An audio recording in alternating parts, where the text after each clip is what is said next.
Setelah istirahat, maka sekarang kita lanjutkan kuliah kita, ya. Terakhir kita bicara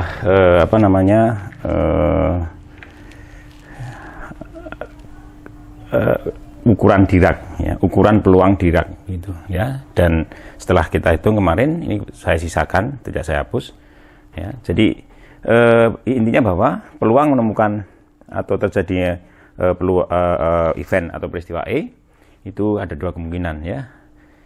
Satu, jika X0, ya, itu anggota E, dan 0 itu jika X0 bukan anggota E. Nah, ini dibaca ukuran Dirac yang berpusat di X0, ya, ukuran Dirac yang berpusat di X0. Good. Nah, sekarang saya ingatkan kembali bahwa ukuran Dirac ini kita peroleh, ya, kemarin seperti ini, ya, D X0, ya, E, ya, itu tidak lain adalah sama dengan integral, gitu, ya, integral E, gitu. Lalu di sini limit, ya, epsilon menuju 0, ya, epsilon bilangan yang lebih besar dari 0, ya. Oke, nah kemudian ini fungsi kerapatan peluang yang peroleh dari fungsi gelombang, ya, fungsi gelombangnya ini. Jadi epsilon, x0 itu x kuadrat dx. Nah, saya ingatkan kembali kemarin bahwa fungsi gelombang yang kita miliki itu, ya, v epsilon, x0 x, ya, itu tidak lain adalah, ya, akar dari, ya, seperti epsilon per epsilon kuadrat, ya, ditambah dengan x minus x0 kuadrat, gitu, ya. Ini pangkat setengah, lalu dikalikan dengan e pangkat i kx, ya, atau minus i kx, saya lupa, ya, nggak apa-apa, beda sedikit nggak apa-apa, ya, minus i kx. Nah, dari sini kemudian kalau diambil konjugat kompleks, ini jadi plus dikalikan, ya, ini hilang, ini dari kuadrat jadi ini tadi, ya. Jadi di situ adalah bahwa v epsilon x0, gitu, ya, x kuadrat, ya, itu tidak lain adalah seperti, gitu, ya, epsilon per epsilon kuadrat plus x minus x0 kuadrat, ya. Di samping itu juga kemarin sudah kita dapatkan, ya, bahwa tentu saja dx0r itu 1, dan juga kita dapatkan ungkapan ini, limit epsilon menuju 0 dari ini, kerapatan peluang ini, ya, dikuadratkan dikalikan epsilon itu sama dengan 1. Nah, ini sesuatu yang penting dalam pembicaraan kita hari ini, ya. Good. Nah, sekarang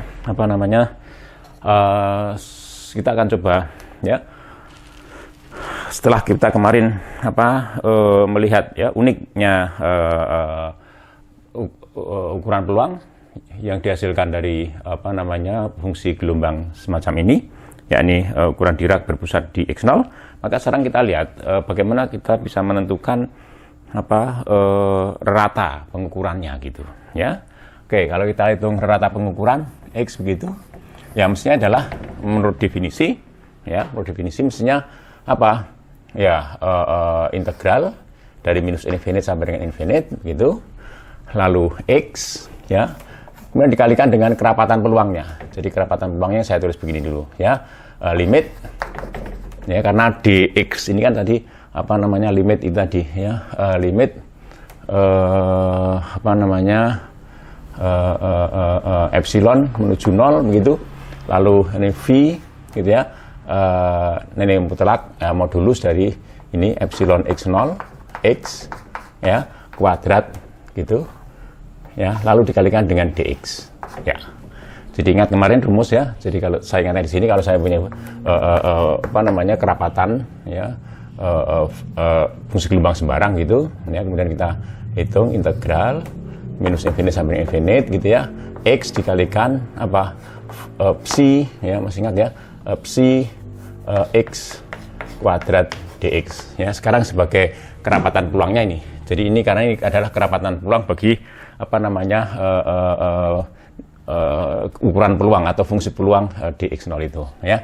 limit semacam itu. Oke. Nah, oleh karena itu kalau ini kemudian dibuka karena continue integralnya, kemudian limit itu bisa dikeluarkan. Jadi ini bisa dikeluarkan. Jadi ini limit ya epsilon menuju 0 gitu. Nah, kemudian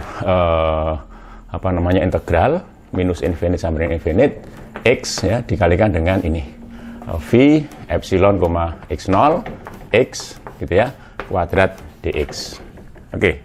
Nah, seperti yang kita lakukan kemarin ya, kalau kurvanya digambar misalnya ya, lebih baik saya gambar di sini aja. Jadi misalnya kemarin kurvanya digambar semacam ini, gitu ya. Ini adalah kurva untuk itu v epsilon x0 x gitu ya kuadrat gitu seperti ini. Nah, berpusat di titik x0 ya, gitu. Oke. Nah, kemudian seperti yang saya katakan, kita pilih 3 titik ya. Namanya x0 min setengah epsilon, dan di sini juga kita pilih x0 titik ini plus setengah epsilon begitu. Nah, kemudian integral ini tentu bisa dipecah ya, dipecah menjadi tiga integral. Epsilon menuju 0 ya, integral dari minus infinite sampai dengan x0 min setengah epsilon begitu ya. Oke, kemudian ini x ya, lalu v epsilon, x0 gitu ya, x kuadrat dx ya. Good. Nah, misalnya ini adalah garis atau dengan warna yang berbeda ya, dengan warna yang berbeda, warna ini ya, warna ini merah ya. Nah, ini adalah misalnya fungsi tadi ya, fungsi x tadi misalnya. Nah, kesana misalnya fungsi x itu ya, ini fx sama dengan x itu, jadi ini ya fungsi x ini tadi ya misalnya. Oke, kita akan memiliki wilayah ini, jadi akan bicara pada wilayah ini saja ya. Nah, kemudian ini mestinya ditambah dengan, saya tulis di sini ya, saya ditambah dengan integral dari x0 ya min setengah epsilon sampai dengan x0 plus setengah epsilon begitu ya. Ini x lalu v epsilon, x0 ya, x kuadrat dx.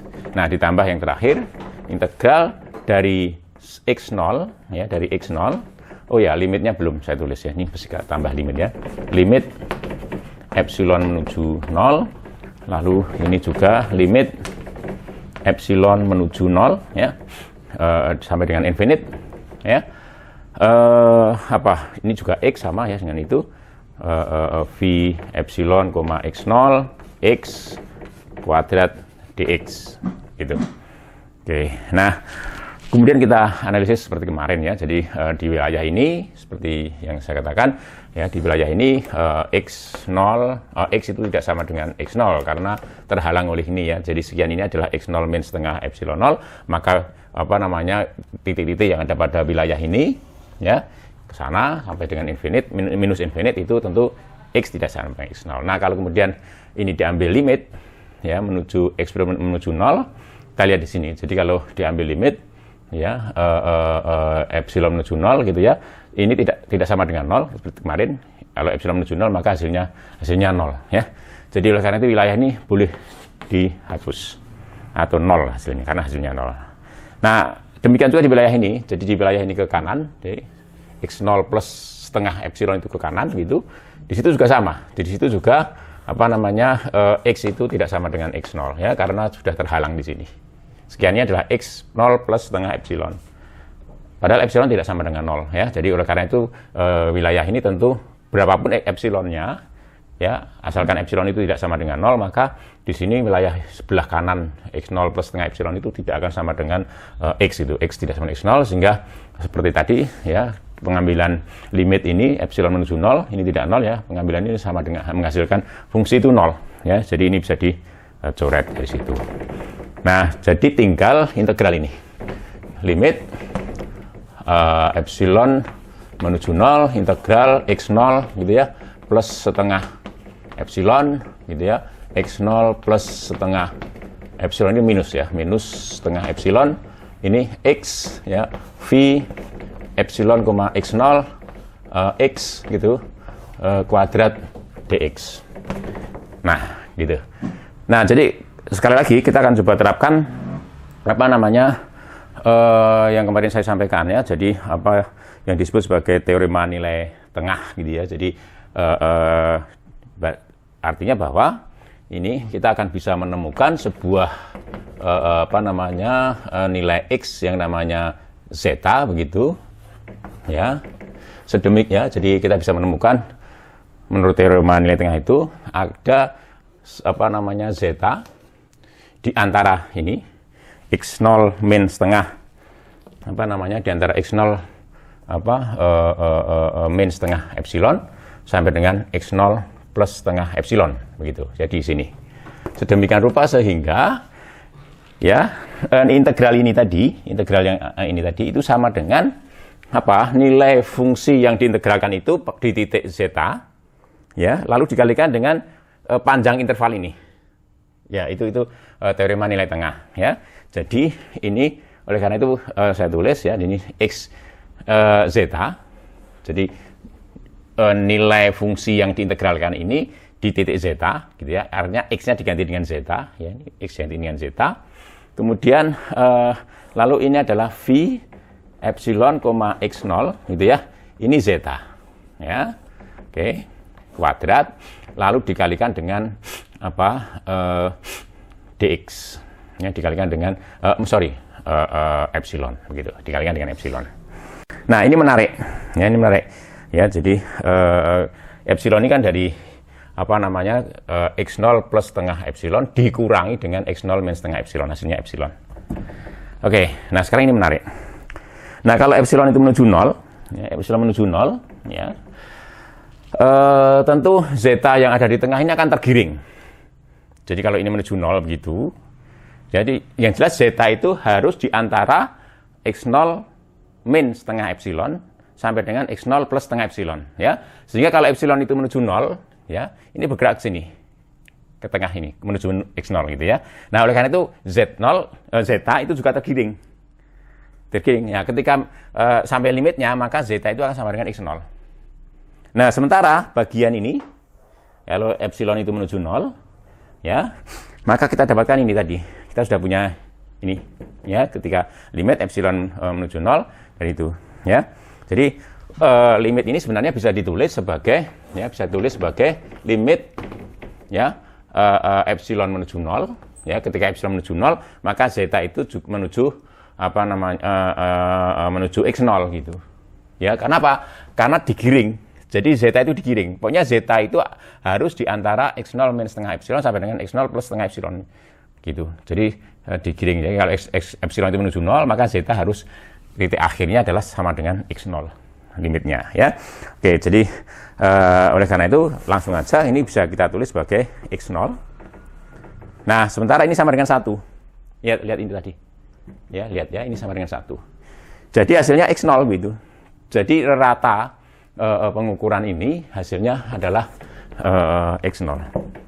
Jadi kalau kita punya partikel ya, partikel itu berada pada atau memiliki fungsi gelombang semacam ini ya, maka kemudian kalau kita mengukur partikel itu ya, maka ralat pengukurannya adalah rata pengukurannya adalah x0 yang sama dengan x yang sama dengan x0 ini.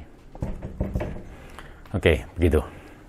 Ini saya rasa menarik gitu ya. Jadi nah, lebih menarik lagi ketika kemudian kita mengukur apa namanya atau menghitung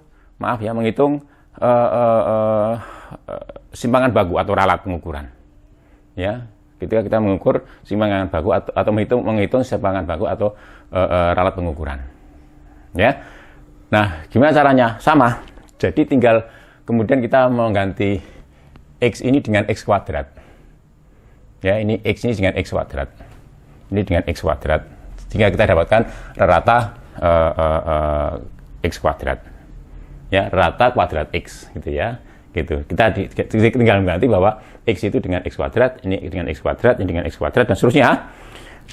Dengan mudah akan Anda dapatkan dengan cara yang sama argumentasinya bahwa ini apa namanya delta rata kuadrat X itu juga sama dengan X0 kuadrat gitu. Oleh karena itu kalau disuruh menghitung varian ya, varian dari X gitu, maka ini sama dengan apa? Ya, X ya, rata-rata kuadrat X dikurangi dengan rata-rata X dikuadratkan. Ini sama dengan X0 kuadrat ya, dan ini juga sama dengan X0 kuadrat. Sama dengan 0 gitu. Jadi dari sini kita dapatkan bahwa ralat pengukurannya itu sama dengan 0. Oke, ini hasil penting ya. Jadi kalau partikel itu memiliki fungsi gelombang ini, ya, maka pengukuran posisi partikel itu menghasilkan hasil yang pasti. X0, jadi partikel terlokalisir secara eksak di X0 begitu, dan kemudian ralat pengukurannya 0 gitu. Jadi ralat pengukurannya 0 ini. Nah ini ralat ya, oke. Nah tentu ini ralat minimal yang bisa dicapai. Apa namanya pengukuran posisi partikel dan sebagainya tentu tergantung pada apa namanya eksperimentator, kemampuan eksperimentator, juga alat yang digunakan serta prosedur apa namanya eksperimen atau pengukuran ya. Tetapi ini dibaca sebagai ralat minimal gitu ya, ralat minimal yang bisa dilakukan, diperoleh. Nah jadi kita lihat ya, bahwa orang boleh mengatakan bahwa ya pengukurannya kalau partikel itu berada di ini di keadaan ini atau memiliki fungsi gelombang semacam ini, maka pengukuran posisi itu eksak hasilnya pasti ya di X0 dan apa namanya dengan ralat 0 gitu. Ralat minimal 0 ya. Atau orang juga mengatakan ralatnya sama dengan 0 gitu. Tapi jelas maksudnya ya, yang dimaksud dengan ralat di situ. Oke, ya, ini keistimewaan dari apa namanya fungsi gelombang yang semacam ini. Oke. Nah, ada fungsi gelombang yang lain, jadi yang memiliki sifat yang sama. Jadi sebenarnya ini bukan satu-satunya fungsi gelombang bagi partikel yang menghasilkan situasi tadi, menghasilkan apa namanya ukuran peluang semacam ini. Jadi ini bukan satu-satunya fungsi gelombang yang menghasilkan ini. Oke, kalau saya boleh nulis akan saya tuliskan apa namanya beberapa jenis fungsi gelombang yang menghasilkan situasi itu ya. Ini diputar ya, diputar saja ya. Ya.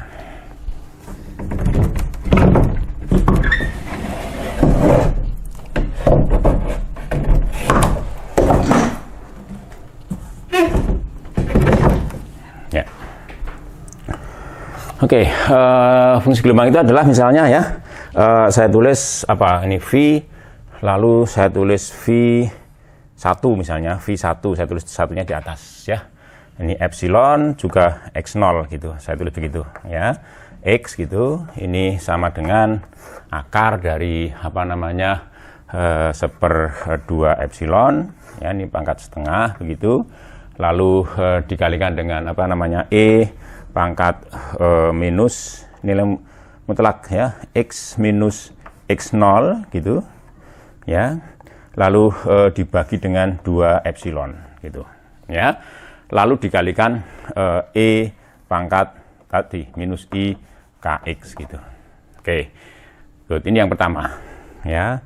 Oke, nah kemudian yang kedua misalnya V2 gitu ya, epsilon, X0 ya, X begitu. Nah ini misalnya akan sama dengan apa namanya epsilon, ini juga akar ya, epsilon, lalu di sini akar pi ya, ini pangkat setengah gitu, lalu dikalikan dengan E pangkat minus ya, X minus X0 dikuadratkan dibagi dengan 2 epsilon kuadrat gitu. Oke, nah ini masih dikalikan dengan E pangkat minus I KX misalnya begitu ya.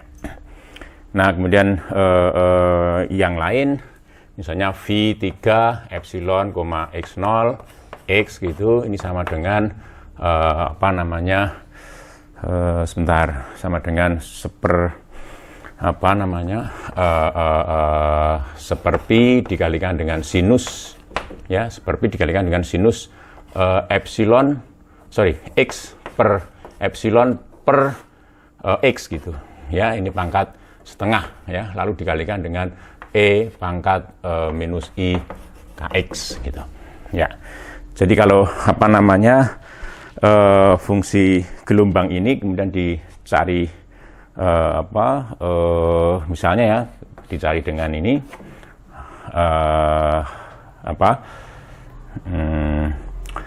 rapat peluangnya gitu ya. Ini 1 ya, sesuai dengan apa yang di sana saya tulis epsilon x0 gitu. Ini x ya dikuadratkan ya, ini kerapatan peluangnya ya.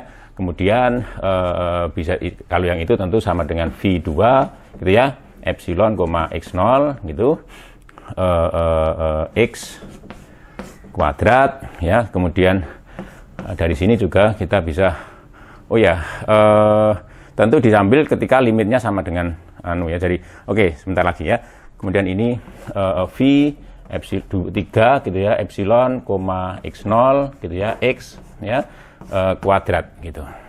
Nah, dari sini kemudian kalau diambil limit ya, kita bisa menghitung ya nanti bahwa ketiga-tiganya itu akan menghasilkan ketika diambil limit epsilon menuju 0, jadi ketika diambil limit epsilon menuju 0 ya dari ketiga-tiganya ya, saya tulis gini ya, baik V1 ya epsilon, x0, x kuadrat gitu ya, kemudian V2 epsilon, x0, x kuadrat, lalu yang terakhir V epsilon, x0, ini V3 ya, x ya kuadrat ya.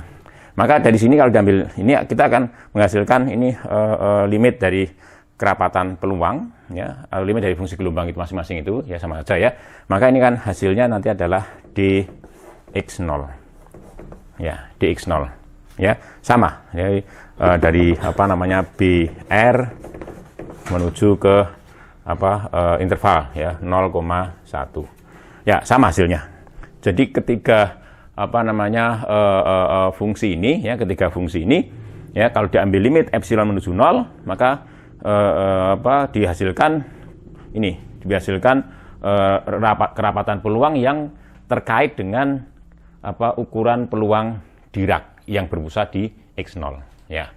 Lihat di situ bahwa ukuran peluang Dirac yang berpusat di x0 itu bisa diperoleh sebagai limit ya, sebagai limit dari atau dari limit ya suatu kerapatan peluang ya, modulus kuadrat ya, fungsi gelombang semacam ini ya, ketika diambil limit epsilon menuju 0 begitu.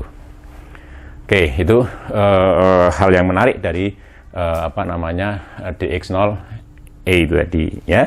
Jadi ternyata pengukuran itu pasti. Jadi artinya kita bisa menduga peluang menemukan partikel di wilayah ya atau di titik x0 itu infinite itu satu. Nah, gitu. Kenapa? Karena pasti tadi. Yang lain 0 ya, yang lain 0. Artinya peluang menemukan partikel di tempat lain itu 0, sementara peluang menemukan partikel di satu titik x0 itu tadi 1. Oke. Nah, itu simpulan yang lain dari apa yang sudah kita bicarakan.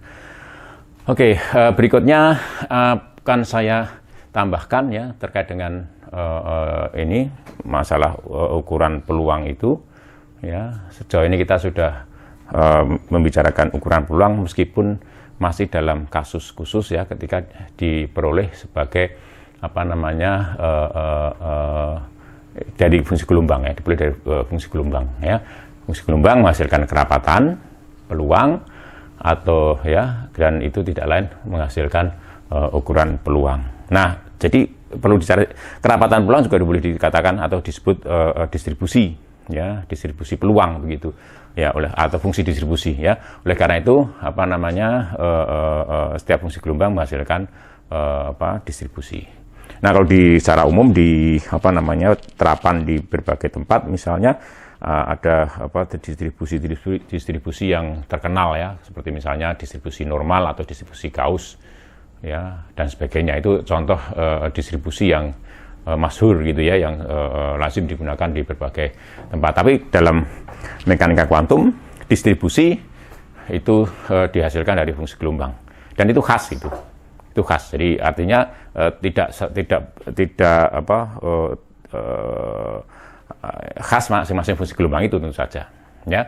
Oke. Nah, saya lanjutkan sedikit ya terkait dengan ini, ya. Ini saya hapus, ini aja yang saya putar.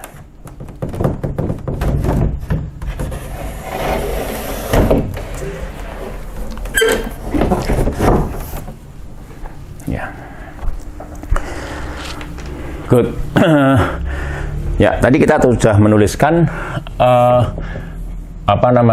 P, psi, ya. Kita lupakan dulu fungsi-fungsi gelombang yang unik ini, ya. Kita kembali ke fungsi gelombang sembarang, ya. Dan kemarin kita sudah bicarakan bahwa peluang menemukan partikel di wilayah E, ya, jika sistem atau jika partikel memiliki fungsi gelombang psi diberikan oleh ini integral E, begitu, ya. Psi x, ya, kuadrat dx gitu. Good. Nah, yang menarik adalah bagian ini, ya, bagian itu. Jadi psi x, ya, kuadrat dx gitu. Nah, kalau kemarin ketika kita belum ambil limit, masih finite, ya, meskipun kecil delta x, maka peluang menemukan partikel di wilayah delta x itu diberikan oleh ini, ya. Dan ini kita tulis kemarin sebagai psi delta x gitu. Hampir sama dengan itu, ya. Bisa jadi karena di sekitar di wilayah ini, di potongan ini tadi, ini x-nya, ya, di wilayah ini psi x itu bervariasi gitu, ya, bervariasi, sehingga boleh dikatakan ini hampir, tapi ya, hampir sama dengan ini. Nah, kalau diambil limit x itu menuju 0, maka bolehlah kemudian kita tulis seperti ini, psi dx gitu, psi dx, ya, dan ini tentu akan sama dengan ini psi x, ya, atau sama dengan, ya, kuadrat dx. Good. Oke, nah kita bisa menuliskan juga, ya, psi kuadrat dx, ya, itu kita bisa juga menuliskannya sebagai dp psi gitu, ya, dp psi, ya, di titik x tentu saja, ya, gitu. Nah, sehingga kemudian kita bisa menuliskan ungkapan di atas, ya, bahwa p psi e, ya, itu misalnya, ya, itu tidak lain adalah integral, ya, e dari ini tadi boleh ditulis seperti ini, p psi dx gitu, ya. Jadi artinya bahwa kita jumlahkan untuk setiap x, ya, gitu. Kemudian yang kita jumlahkan adalah peluang untuk menemukan partikel di dx itu dijumlahkan untuk semua segmen yang mungkin, limit segmen yang mungkin gitu, ya. Kemudian atau ini sama dengan ditulis integral, ya, e ini dp psi x gitu, ya. Ini cara tulis, ya.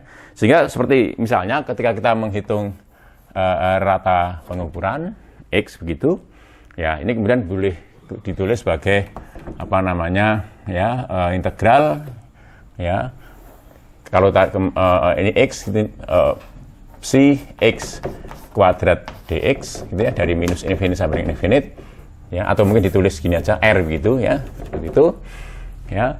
Maka kemudian kita bisa menuliskan dengan cara lain tentunya, ya. Jadi bahwa ini akan sama dengan ya, integral r gitu, ya. Nah, ini bisa ditulis sebagai x gitu, lalu p psi dx gitu, ya.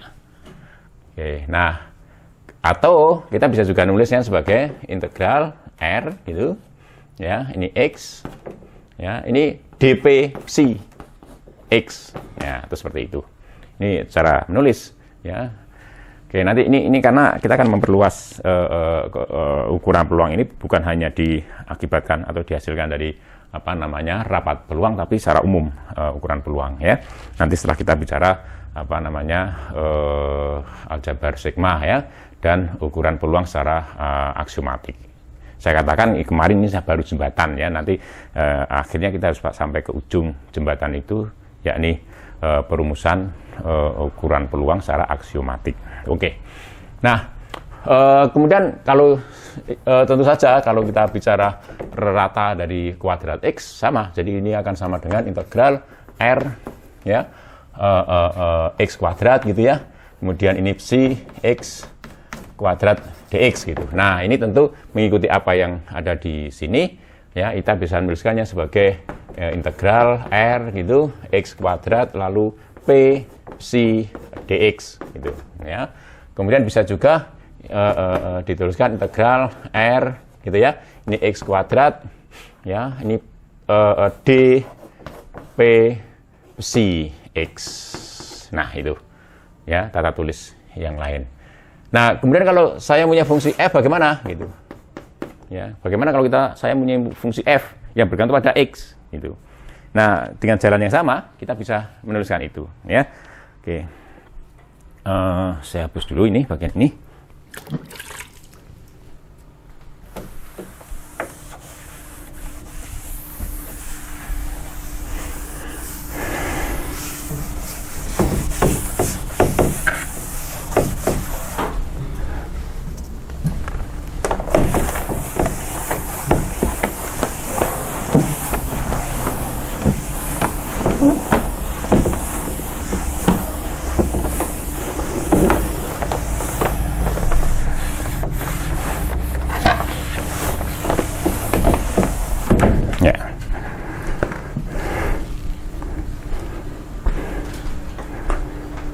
Oke. Nah, sekarang kalau kita punya fungsi f ya, fungsi f ya, misalnya dari R menuju R gitu ya, fungsi f dari R menuju R ya, sehingga setiap titik x ya itu akan dipasangkan dengan fx misalnya begitu. Nah, tentu kita bisa mengukur menghitung fx rata-rata dari fx itu ya, di mana x itu anggota ruang sampel ya, kemudian kita mempunyai fungsi yang didefinisikan pada ruang sampel itu ya. Misalnya saya syaratkan fungsi ini kontinu misalnya ya, sebenarnya tidak kontinu, tetapi tidak harus kontinu, maaf ya, tidak harus kontinu, tetapi fungsi ini memenuhi syarat tertentu yang orang sering menyebutnya sebagai terukur gitu. Nanti secara formal akan saya sampaikan apa itu fungsi terukur ya, tapi yang jelas untuk sementara kita pilih aja ini kontinu, karena fungsi yang kontinu itu terukur. Misalnya begitu ya, kontinu terukur. Nah, jadi bagaimana rata fx itu? Ya ikuti aja, karena rata kuadrat x itu seperti itu, otomatis kita bisa lalu menebak bahwa ya rata fx itu adalah tentu saja integral E gitu, fx gitu ya, lalu v x kuadrat dx gitu. Nah, tentu ini bisa dituliskan sebagai integral, ini R ya, maaf ya. R ya, kemudian fx itu, lalu di sini ada bisa ditulis sebagai P tadi, P psi dx ya. Itu, atau yang terakhir ya, itu sama dengan integral R itu f x gitu ya. Lalu ini d P psi x ya. Oke, nah inilah kemudian ungkapan semacam ini lalu nanti bisa kita perluas ya, integralnya relatif terhadap ukuran peluang ya, integralnya relatif terhadap ukuran peluang, tidak lagi terhadap dx tapi terhadap peluang dipeluihnya partikel di dx gitu ya. Kita tulis seperti ini atau ini ya, seolah-olah ini integral ya, tetapi segmen dx-nya itu diberi bobot ya, bobotnya adalah peluangnya tadi ya, bisa dibaca seperti itu. Jadi ini sebenarnya integral ya, ini tadi sampai di sini ya, ini dan juga yang ini tadi ya. Jadi ini sebenarnya boleh dikatakan integral dengan segmen. Jadi kalau kita menghitung integral itu kan berarti kan segmentasi ya, di sumbu x itu dilakukan segmentasi dx itu ya. Nah, kalau di dalam integral Riemann ya, itu biasanya nilai segmen itu boleh dikatakan sama begitu, tidak ada bobotnya. Kemudian diambil limit menuju 0 segmentasi itu ya. Oke, nah kalau di dalam hal ini agak sedikit berbeda, kita bisa melihatnya dengan cara yang berbeda. Ya. Jadi integral semacam ini atau ini boleh dikatakan bahwa elemen segmen dx, masing-masing dx itu diberi bobot sesuai dengan peluangnya begitu. Ya, ini peluang ditemukannya bagian ini saja ya, bagian ini saja adalah, atau ini peluang ditemukannya atau ini ya, peluang ditemukannya partikel di sekitar x pada wilayah dx gitu. Jelas ya saya rasa. Jadi ini bobotnya. Bobot untuk dx itu ditentukan oleh peluang atau ukuran peluang, nilai ukuran peluang di dx itu gitu ya. Lalu baru dijumlahkan. Oke, baru dijumlahkan hasilnya ini tadi. Sama di sini, jadi integral ini diintegralkan di mana segmen itu diberi bobot. Ya, bobotnya adalah peluang itu tadi. Ya, peluang menemukan partikel di x itu. Nah, nanti secara umum kemudian boleh kita tidak harus selalu terkait dengan peluang ditemukannya partikel di wilayah x itu, tidak harus seperti itu. Ya. Oke, nah kemudian ini sedikit pengantar ya, paling tidak kita sudah mulai mengenal ya ada integral semacam ini ya, di mana segmen yang pada sumbu x itu dikasih bobot. Oke, nah tentu saja pembicaraan kita bisa dipindahkan ke ruang momentum ya, kurang momentum ya. Jadi kalau saya sedikit singgung di sini ya, pembicaraan kita bisa dipindahkan ke ruang momentum ya. Jadi kalau saya memilih ini P sekarang, bukan X tapi P, sumbu P ya, sumbu P. Jadi ini koordinatnya ketika P sama dengan 0, lalu di suatu T misalnya itu memiliki koordinat P. Jadi di ruang momentum. Jadi titik-titik pada garis real ini, ruang berdimensi 1 itu menunjukkan momentum partikel itu. Nah, tentu dari psi lalu biasanya orang pindah ke ruang momentum ya, itu dengan menggunakan transformasi Fourier gitu ya, didapatkan fungsi gelombang dalam ruang momentum gitu ya. Sehingga kemudian dari sini sama mirip ya, hanya sekarang kita bicara tentang pengukuran momentum di dalam ruang momentum ya. Jadi seperti ini misalnya psi tilde P kuadrat itu dibaca sebagai rapat peluang menemukan hasil ukur momentum gitu ya. Nah, ini kalau dikalikan dengan dx gitu atau delta x dulu ya, delta p delta p. Jadi ada segmen sebesar delta p di sini begitu ya. Maka ini dibaca sebagai ya kira-kira sama dengan peluang menemukan hasil ukur momentum di sekitar p ya pada wilayah dp tadi. Itu kira-kira mirip dengan apa yang kita bicarakan di sana. Sehingga kemudian kita bisa menentukan p psi tilde misalnya u misalnya ya, u ya. Oke. Jadi ada wilayah u ya di sumbu momentum itu. Nah, ini seperti ya, ini ada integral u itu, lalu psi tilde p ya dp begitu, atau sama dengan integral u ya ini p ya psi tilde gitu ya, ini dp gitu ya, atau mungkin sama dengan integral u gitu ya dp ya psi tilde ini p gitu. Peluang menemukan partikel, peluang menemukan hasil ukur momentum pada wilayah U misalnya. Jadi misalnya U misalnya ya, ini misalnya ya, ini U. Gitu. Dalam ruang momentum.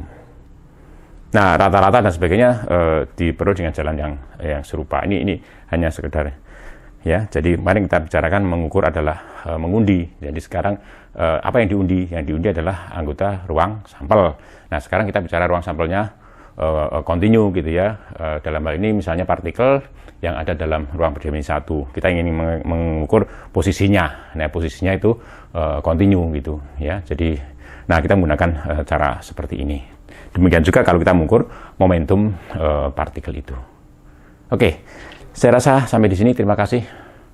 Kita lanjutkan insya Allah di kuliah mendatang. Assalamualaikum warahmatullahi wabarakatuh.